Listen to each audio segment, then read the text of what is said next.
Marisa Monte já havia demonstrado a força da própria obra com os primeiros 2 trabalhos da carreira. Enquanto o MM revelava a potência da artista em cima dos palcos de um especial gravado para a extinta TV Manchete, o registro seguinte, Mais, destaca o trabalho da artista como compositora e reforça o interesse pela mistura de ritmos, estilos e diferentes colaboradores.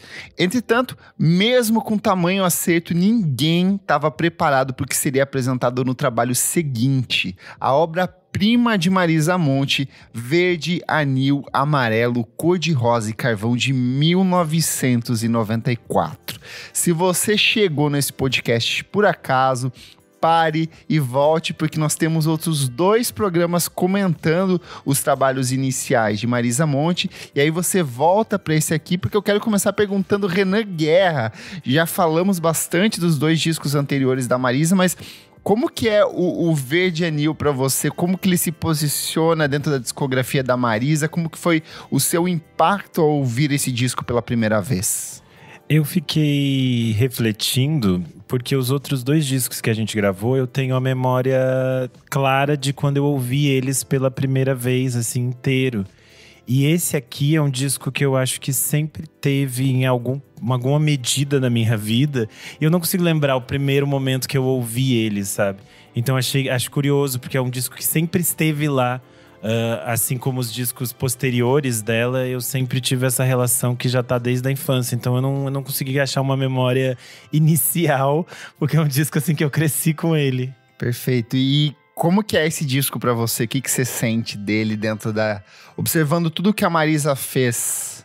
Eu acho que ele é um resumo muito claro da Marisa, né? Eu acho que é o disco principal pra você dizer assim, você nunca ouviu Marisa Monte, escuta esse disco aqui, assim. Eu acho que ele tem um resumo tanto das coisas que ela fez anteriormente, quanto esse diálogo com o samba e com todas essas coisas que ela vai desenvolver daqui pra frente, assim. Então eu acho que ele tem um resumo, uma apresentação, e é um disco, assim, podre de chique, né? Sim. Eu também, eu acho que ele é bem diluído, assim. Eu já falei que eu comecei a ouvir Marisa Monte enquanto eu tava me recuperando de uma cirurgia ali, baixando as coisas no discografias do Orkut. Esse veio logo em sequência, assim, foi um dos primeiros que eu abracei. Mas eu lembro que ali em 2017 eu fiz uma viagem para Inhotim, em Belo Horizonte, onde ela ia tocar, ela ia se apresentar, ia ter uma apresentação fechada dela lá dentro, assim. A gente comprou, uma amiga minha falou, vamos? Aí eu falei, vamos. Nunca tinha ido pra Inhotim, né? Já conhecia BH, mas não conhecia Inhotim. E a gente foi, e eu lembro que nessa época eu comecei a ouvir demais esse disco, assim. E aí eu fiquei muito feliz de, no show ao vivo, ela traz muitas das músicas desse repertório, desse disco, assim. Então, pra mim foi bem especial tá lá.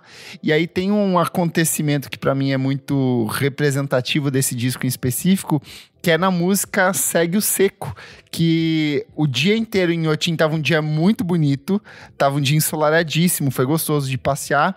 E no meio do show, as nuvens começaram a se fechar e começou a chover exatamente no momento em que ela começou a cantar. Eu adoro essas Segue histórias. o Seco. Só que a coisa mais curiosa é que ao mesmo tempo que começou a chover, abriu uma parte assim do céu e começou a iluminar tudo, assim. Então eu acho que na página do Inhotim tem até hoje ainda o vídeo desse momento, assim, é muito bonito. Eu lembro que as pessoas que estavam em volta, assim, ficaram muito comovidas com o que estava rolando, assim. Ela se emocionou também, então foi uma experiência, assim, que pra mim foi muito... Tinha um vinhozinho rolando na época, então já deu uma animada, assim. Eu lembro que a gente tinha tomado umas tacinhas, mas foi super especial, assim. Pode existir que toda essa história, amigo. Foi bonito, eu me emocionei muito na época. E da mesma forma que os registros anteriores, o Verde, Anil, Amarelo, Cor-de-Rosa e Carvão foi construído aos poucos, primeiro testado nos palcos e posteriormente finalizado dentro de estúdio.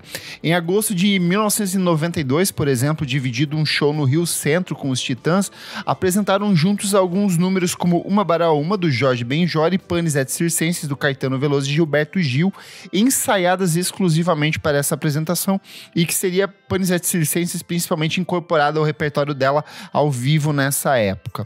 Numa noite organizada pelo Arthur Lindsay, num festival da Alemanha, alemã em 1992, ela reencontrou no palco com o tecladista Bernie Worrell. Nesse mesmo palco, ela tocou com Laurie Anderson, com quem ela mais tarde viria a se apresentar meses depois no Knitting Factory em Nova York.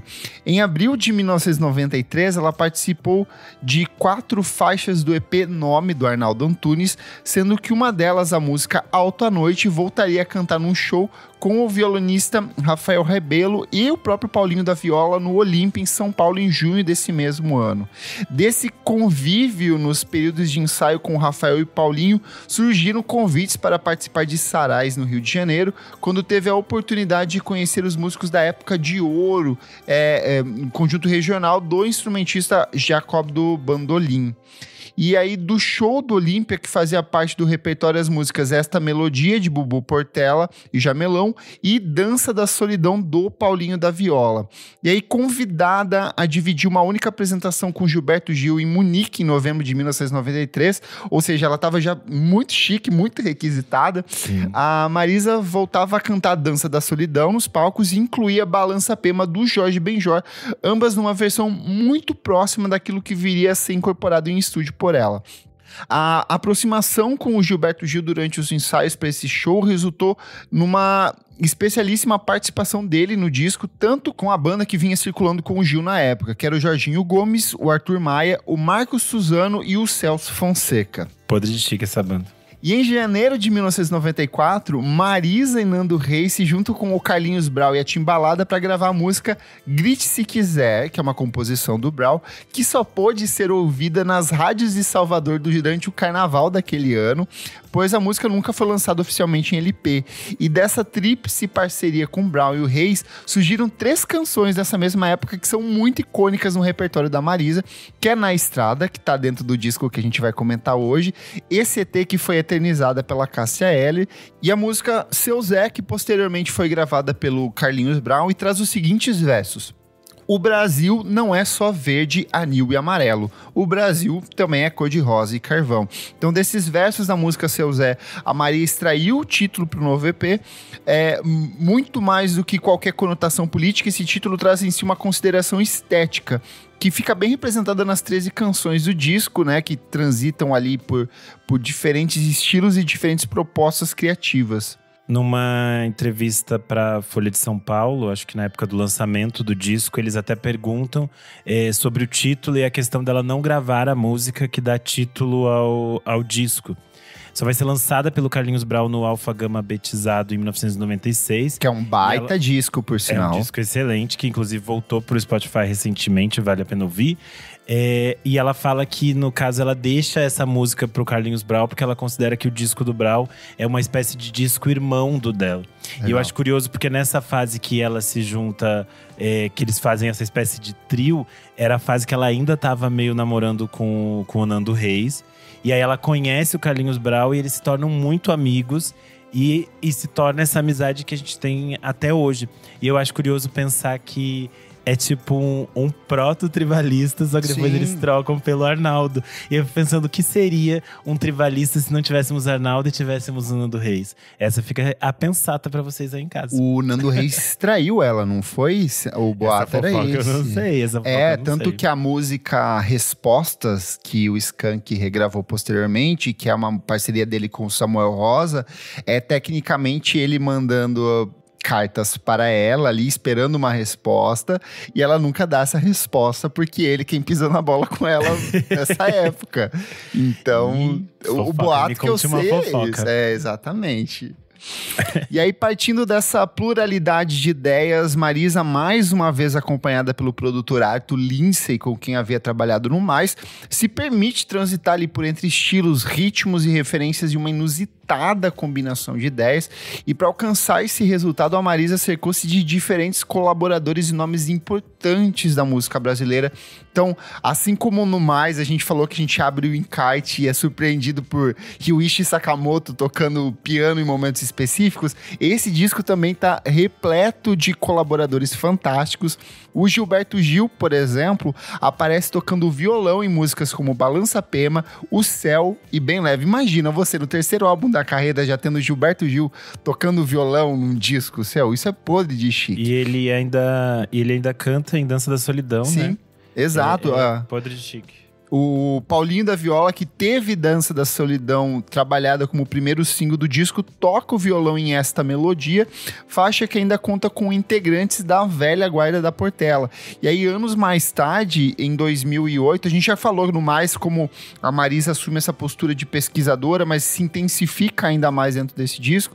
E em 2008, ela viria estrear como produtora no cinema com o documentário O Mistério do Samba, que retrata a história e o cotidiano dos integrantes da velha guarda da Portela, e o trabalho de pesquisa da Marisa no resgate de composições quase esquecidas e que existiam apenas na tradição oral, já que os antigos bambas não tinham o costume de registrá-lo. Então a Marisa, ela começa essa jornada, essa relação dela com o samba se intensifica, e que vai ser extremamente importante para a documentação histórica disso da música brasileira lá na frente, né?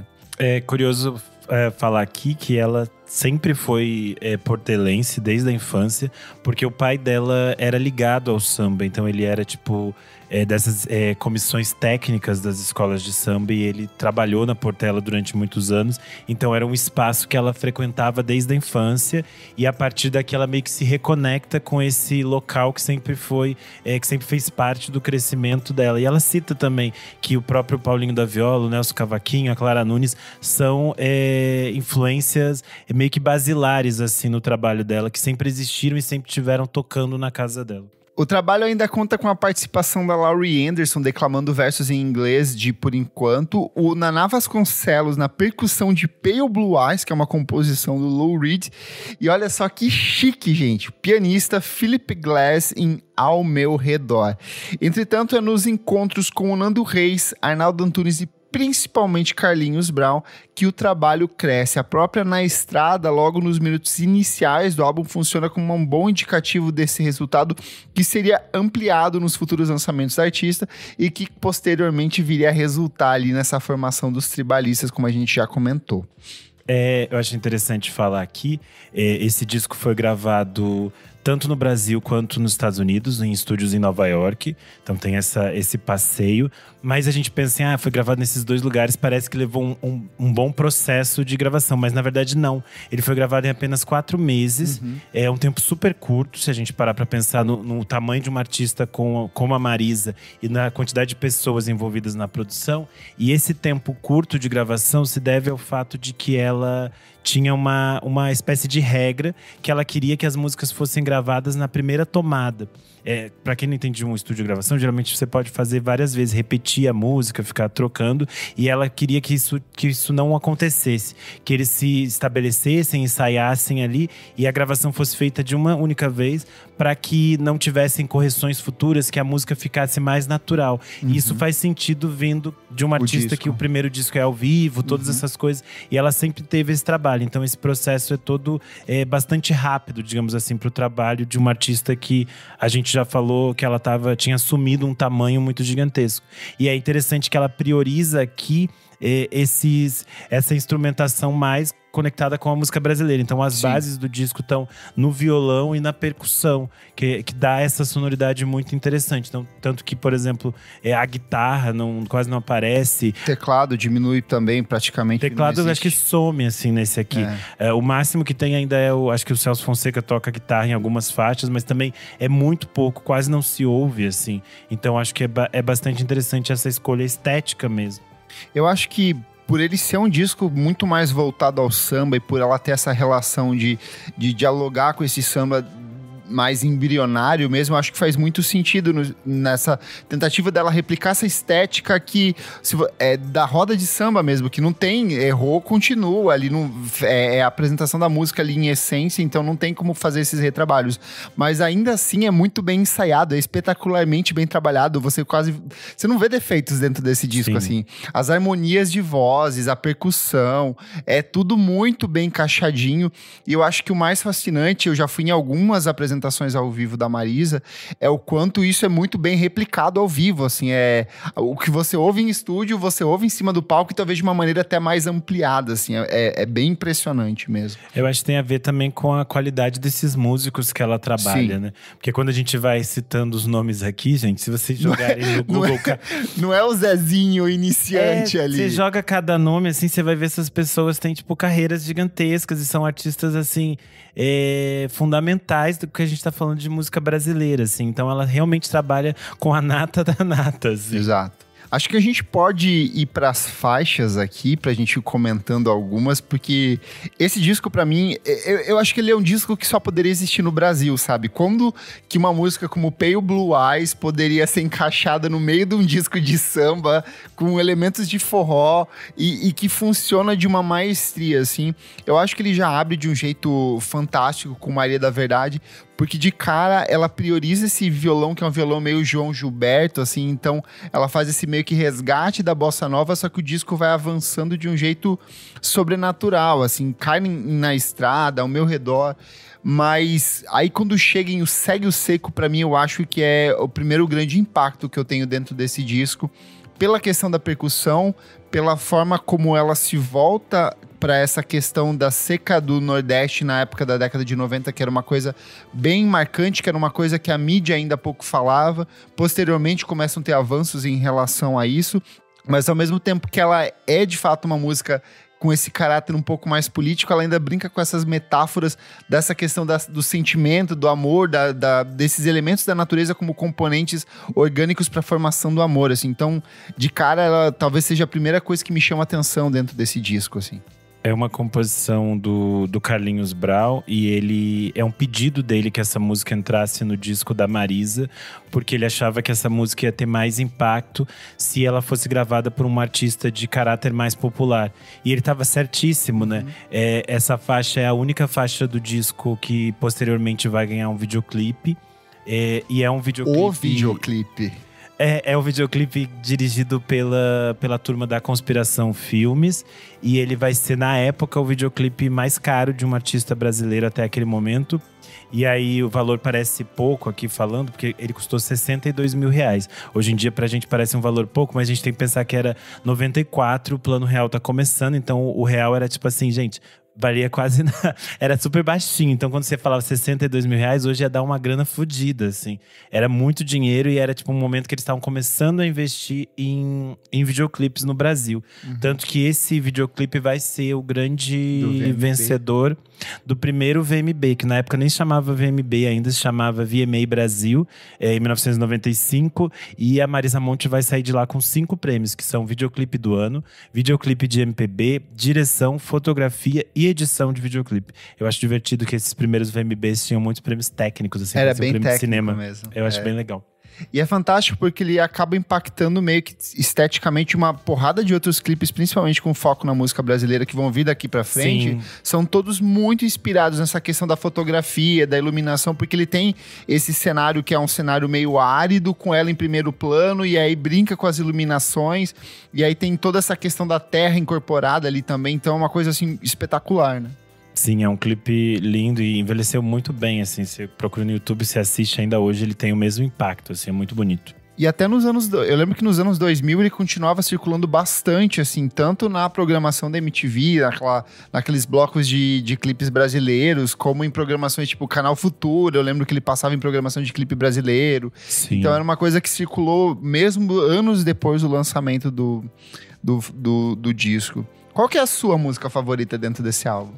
Eu acho que eu gosto muito da própria Segue o Seco, mas eu gosto de Enquanto Isso, porque eu adoro… amigo, você é meu amigo. Eu amo essa música, ela é minha favorita também. Conta aí, o que você acha dela? Eu acho perfeito a conexão da voz da Marisa, aí a entrada da Laurie Anderson. Eu acho também a presença da Laurie Anderson. E muito inusitada. E um disco completamente popular, e isso que você falou, que tá conversando com o samba, assim. Porque, por exemplo, sei lá, às vezes a Marina Lima tem conexões com a Laurie Anderson e usa coisas com a Laurie Anderson. E aí faz todo sentido dentro daqueles universos, é uma coisa meio esperada da Marina com a Laurie Anderson, esse diálogo. E aí quando vem a Marisa Monte fazendo esse diálogo com a Laurie Anderson, é uma coisa assim… que pareceria inesperada, mas que funciona e que faz todo sentido dentro daquilo que a gente falou, da forma como a Marisa consegue enxergar coisas que são completamente fora do mainstream e fazer isso dialogar com a cultura popular, com a cultura pop de uma forma muito interessante e muito acessível. Que fica completamente natural que a gente tenha a presença da Laurie Anderson com aquele seu canto falado ali. E isso funciona de uma forma muito interessante, assim, eu acho muito bonito. Eu acho essa música, assim, é uma das que mais me arrepiam. Eu acho que ela nem toca mais ao vivo, infelizmente, porque é uma música, assim, de um acabamento estético muito primoroso. Ela tem várias camadas diferentes. A voz da Marisa é meio que um instrumento que ela fica circulando a música inteira, assim. Mas eu acho bonito porque ela traz essa questão dessas observações sobre o comportamento humano. Ela é menos sentimental e mais sobre o universo ao redor dela. Que é justamente os temas que ela vai incorporar no infinito particular, no universo ao meu redor. Sim. Lá na frente, sabe? Então, eu acho que a grande beleza do Verde Anil, Amarelo, Cor-de-Rosa e Carvão é o quanto ele pega tudo que ela já tinha feito antes, mas mais do que isso, ele aponta a direção para tudo aquilo que ela vai fazer depois. Por isso que eu acho que perde um pouco da beleza do trabalho dela daqui pra frente, assim, porque a cada momento eu fico criando conexões com coisas que ela faz dentro desse disco, assim, é muito difícil desapegar. Eu acho que tudo que ela vai fazer no Memórias, Crônicas e Declarações de Amor, na dobradinha posterior lá com os 2 discos que ela lança em conjunto, ou depois em 2011 ou em 2021, meio que tudo volta pra esse disco, assim.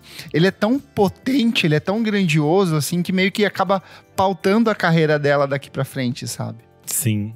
É que eu acho que é isso. Ela é uma artista que, desde o início, ela já tinha algumas coisas muito delimitadas e muito certas, assim. Eu acho que ela sempre foi muito… É isso que a gente falou, ela tinha uma bagagem cultural e uma formação cultural muito gigantesca. Então, as coisas já estavam ali. Eu acho que ela só vai, com o tempo, lapidando essas coisas e encontrando caminhos que ela tem interesse. E eu acho muito curioso, a gente falou aqui dessa questão de que só uma faixa ganhou videoclipe, mas ela teve outros singles que foram trabalhados em trilha sonora de novela, que é aquilo que a gente sempre fala. E eu acho curioso que na época tinha esse costume de se ir aos programas de TV para divulgar a música. Uma coisa antiga para os jovens que não sabem mais o que é TV, mas tinha isso de você ir a programas de TV. Eles iam na Netflix. E era muito comum que as pessoas fizessem playback nos programas. Tanto que tinha aquele jargão que o Faustão ficava dizendo, quem sabe faz ao vivo, essas coisas todas. E a Marisa Monte não gostava de fazer playback, então ela se recusava em programas que faziam playback.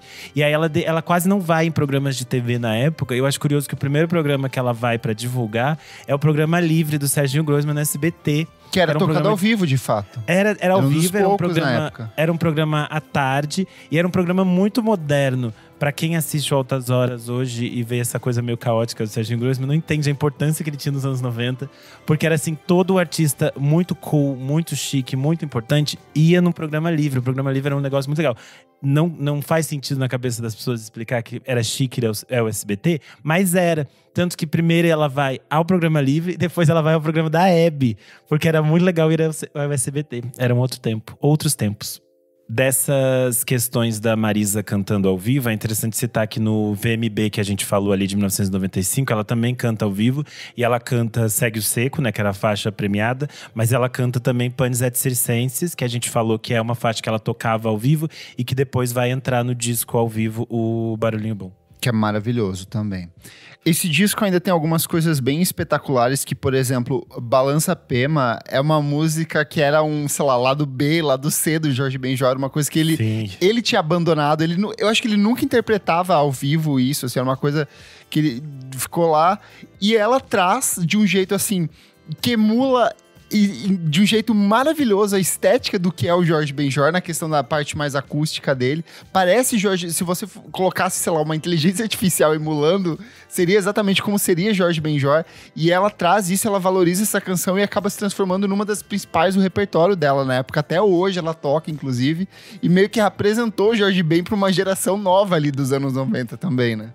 Sim, é como a própria Dança da Solidão, né? Ela traz de um jeito muito diferente.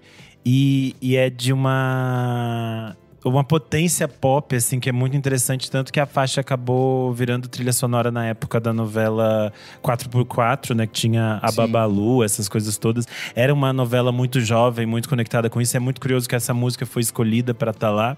Eu acho interessante, a gente falou de Balança Pema, que também na turnê do disco… quando ela cantava essa música, apareciam imagens no telão do Garrincha. E que era uma figura que, por exemplo, em 94, 95, ainda não tava, tipo, não tinha sido redescoberta. Era aquela figura que tinha morrido na decadência, assim, que tava num espaço que não era bem quisto. E é muito interessante essas conexões que ela faz com coisas que são muito simbólicas de uma… O próprio Brasil, Moraes assim. Moreira, essa semana, ela postou… Ontem, eu acho que da gravação aqui, ela postou um vídeo com ele, assim, foi meio que na mesma época que ela começou a circular com os Novos Baianos. E ela que meio que começa a articular essa volta deles, que seria uma coisa muito marcante nos anos 2000, né?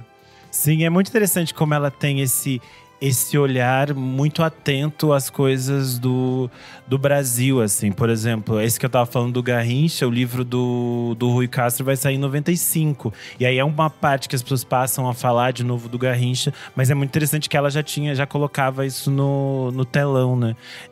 Nesse show também, quando ela cantava Segue o Seco, por exemplo, apareciam imagens do filme Vidas Secas, do Nelson Pereira dos Santos, que é um filme excelente. E um dos melhores filmes brasileiros, eu amo até hoje. A Morte da Cachorra-Baleia é uma coisa que me impactou até hoje. E do curta-metragem Cantos de Trabalho, do Humberto Mauro, que também é um filme muito fundamental do cinema novo. Perfeito. E assim como nos discos anteriores da cantora, o verde, anil, amarelo, cor de rosa e carvão foi potencializado pela presença das músicas da cantora nas trilhas sonoras de diferentes novelas da Rede Globo, como o Renan já citou. Dança da Solidão fez parte da trilha sonora da novela 4x4 e Um Lugar ao Sol da Rede Globo. De Mais Ninguém fez parte da trilha sonora da novela Explode Coração, também da Rede Globo. Eu amo a cafonice dessa novela. Essa novela é a do Cigano Igor. É a do Cigano Igor e é a novela que também tem uma das personagens que se apaixona pelo computador. Essa história é até contada no podcast Primeiro Contato do Rick Sampaio. É bem legal, porque é um plot completamente Glória Pérez das ideias. Essa novela tinha Sarita também, que era uma drag queen, lembra? Acho que ela era considerada uma pessoa trans hoje em dia. Era uma trans? Eu acho que sim. Era verdade, é verdade. Que eu lembro dela colocando os… que era aquelas coisas menos 90, né? Não tinha uma classificação, mas acho que hoje em dia seria visto como uma pessoa trans. Eu uma amava, personagem bem importante. Eu tinha 4 anos quando saiu e eu amava que ela colocava os algodãozinhos assim no peito, sabe? Pra encher o peito. E eu amava… Eu gostava que ela batia nos homens que incomodavam ela. Ela dava socão.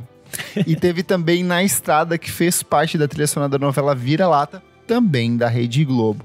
E com toda essa combinação de elementos, o trabalho naturalmente foi recebido de forma bastante positiva pela crítica especializada, mas acima de tudo, ele caiu no gosto do público, fazendo com que o disco vendesse mais de 1 milhão de cópias, além de ganhar uma reedição exclusiva para o mercado internacional. Eu adoro o nome internacional, que é Rose and Charcoal. Charcoal, muito chique. E aí volta para uma coisa que a gente já estava falando desde o começo, que a Marisa tem essa capacidade de ser uma artista que pega um repertório altamente complexo, profundo, contemplativo, mas que ela desdobra isso de uma abordagem pop popularesca que o grande público ama até hoje, é uma coisa assim surreal. Fun fact: quando a gente tá falando desse disco, 94, é uma fase de transição pro CD. Então, algumas pessoas já estão comprando CD. Os discos ainda são lançados em vinil e em fita cassete. Mas o CD é tipo a nova mídia que eles estão começando a trabalhar. É mais pra frente dos anos 90 que a gente vai começar a falar em pirataria, em CDs piratas.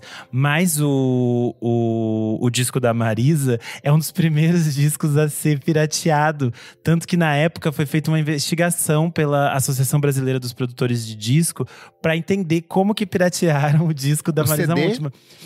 Mas já tinha cópias piratas desse disco. É um dos primeiros discos que tem cópias piratas sendo vendidas, porque as pessoas tinham muito interesse nesse disco. Então é tipo assim, a mãe da pirataria. E a gente falou do lançamento internacional. O disco saiu pelo selo da Blue Note, que também é uma coisa podre de chique. E ele chegou ao top 10 da Billboard nos Estados Unidos na categoria World Albums. E que é tipo essa categoria. Depois disso, acho que só a Selco vai conseguir isso lá em 2005, se eu não me engano, né? Sim, é porque, tipo assim, é uma categoria meio…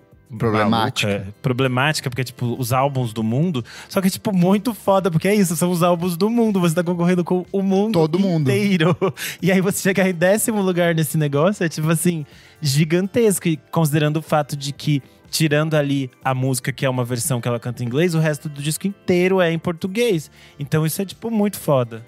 Já que a gente falou do Pale Blue Eyes, ela tá ali, é uma das principais composições do The Velvet Underground, uma das canções mais bonitas do Lou Reed, assim, que era, por sinal, amigo do Arthur Lindsay, que era marido da Laurie Anderson, assim.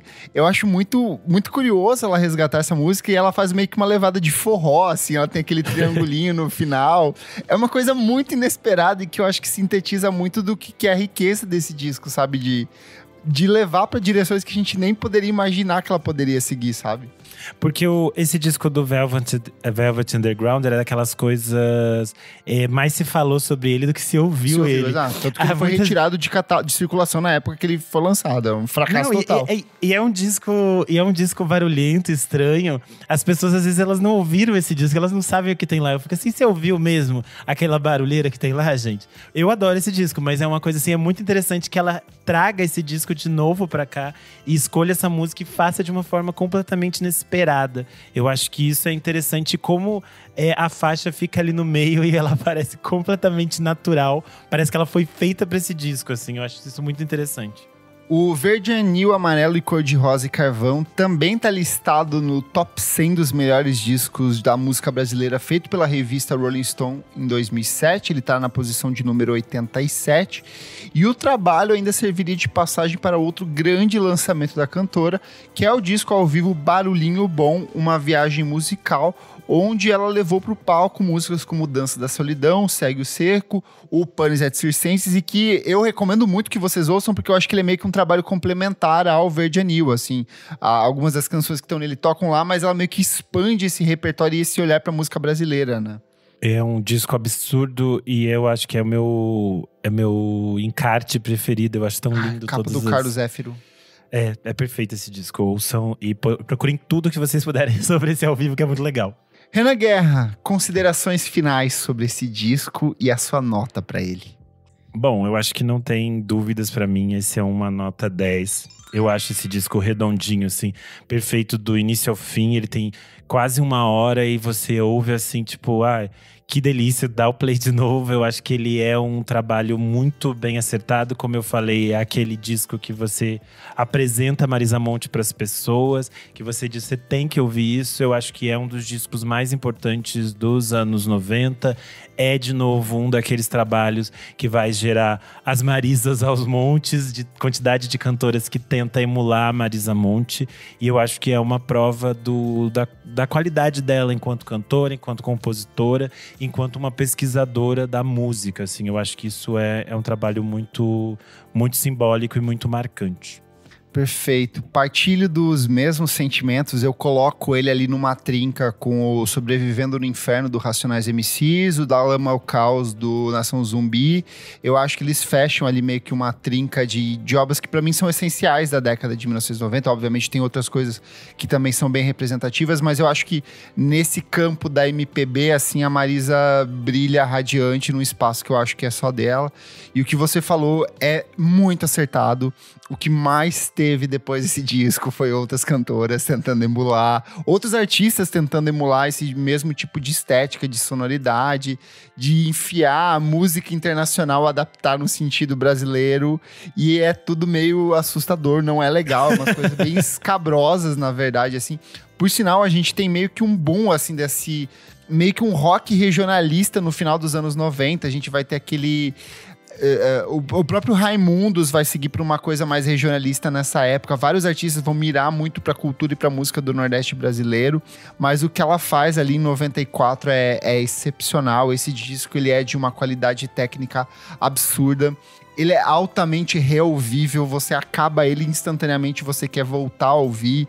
Teve o relançamento há, acho que 2 anos, 1 ano, 2 anos, em vinil dele, assim, então ele voltou a circular, teve um grande apelo do público, assim, e ele é um repertório que, de novo, toda vez que eu vou ouvir esse disco, eu me apaixono por uma música diferente. Eu acho que, por enquanto, foi uma dessas músicas que eu fui me apaixonar lá em 2016, quando eu fui reouvir ele, e a cada momento eu acabo esbarrando em alguma dessas canções que eu falo, caramba, essa música é muito boa também. E aí você começa a falar, essa música aqui também é muito boa, e esse disco todo é muito bom. Então não tem outra, esse disco é nota 10, ele é perfeito. Pra mim, ele é tão bom que eu sinto que ele meio que prejudica de alguma forma os trabalhos posteriores da Marisa, porque ele cria um contrabalanço, assim, que toda hora eu tenho que voltar pra ele meio que em comparativo com o que ela vai fazer depois, assim, sabe? Mas trabalho essencial, ouça não só ele, como esses 3 primeiros discos, eu acho que mostram a força do trabalho da Marisa Monte e o quanto ela ajudou a moldar a música brasileira entre o final dos anos 80 e começo dos anos 90, e até hoje muita gente se apoia na obra dessa cantora fantástica. O Clássicos VFSM é um projeto paralelo do podcast Vamos Falar Sobre Música. Apoie a gente em padrim.com.br/podcast VFSM. Por apenas R$5 por mês você tem acesso a esse e outros programas lançados com muita antecedência. Eu sou @KleberFak no Twitter e no Instagram. Você também pode acompanhar o meu site, musicainstantanea.com.br, onde eu organizei toda a discografia da Marisa Monte, do pior para o melhor disco. E hoje eu descobri que tá na Wikipedia numa posição melhor do que o da Rolling Stone, certo, Renan? Achei chique isso. Eu sou _Renan Guerra no Instagram, no Twitter e no TikTok. Não esquece de seguir a gente nas nossas redes sociais, @podcastvfsm em tudo. Segue a gente na sua plataforma de streaming favorita e, se puder, apoie a gente em padrim.com.br/podcastvfsm. Tchau, tchau. Tchau.